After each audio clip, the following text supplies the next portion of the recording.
जमशेदपुर के सदर अस्पताल में पदस्थापित गृहरक्षकों को 5 माह से कर्तव्य भत्ता नहीं मिला है। इसको लेकर मंगलवार को गृहरक्षकों ने डीसी को ज्ञापन सौंपा।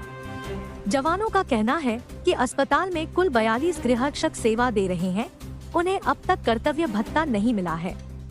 भत्ता नहीं मिलने से काफी कठिनाइयों का सामना करना पड़ रहा है।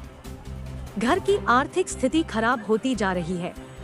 गृहरक्षकों ने कहा कि अगर उन्हें भत्ता का भुगतान नहीं किया जाता तो वे लोग बाध्य होकर 9 अक्टूबर से अस्पताल परिसर के बाहर आमरण अनशन करेंगे।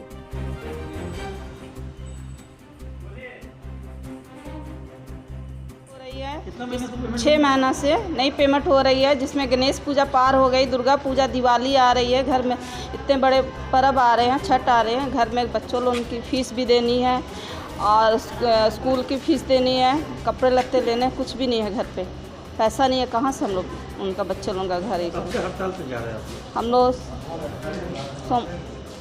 सोमवार से। कैसे हैं जो मई माह से उनको जो है भुगतान नहीं किया गया है, तो ऐसे में मैं पूछना चाहता हूं यहाँ के जिला प्रशासन को, उपायुक्त महोदय को, सिविल सर्जन से कि ये जो 5 माह से जो इनको वेतन नहीं मिला है, ऐसे में अभी पूजा का त्यौहार आ रही है, दुर्गा पूजा है, तो ऐसे में कैसे परिवार का आप जो है, मैं प्रशासन से मांग करता हूं, उपायुक्त महोदय से मांग करता हूं कि जल्द से जल्द इनका भुगतान किया जाए। अन्यथा जो 42 गृहरक्षक के साथ साथ झारखंड होमगार्ड वेलफेयर एसोसिएशन भी आमरण अनशन पर उपायुक्त महोदय के समक्ष एवं सीएस कार्यालय के समक्ष धरना प्रदर्शन करेंगे और इसकी पूरी जिम्मेवारी यहाँ के जिला प्रशासन की होगी।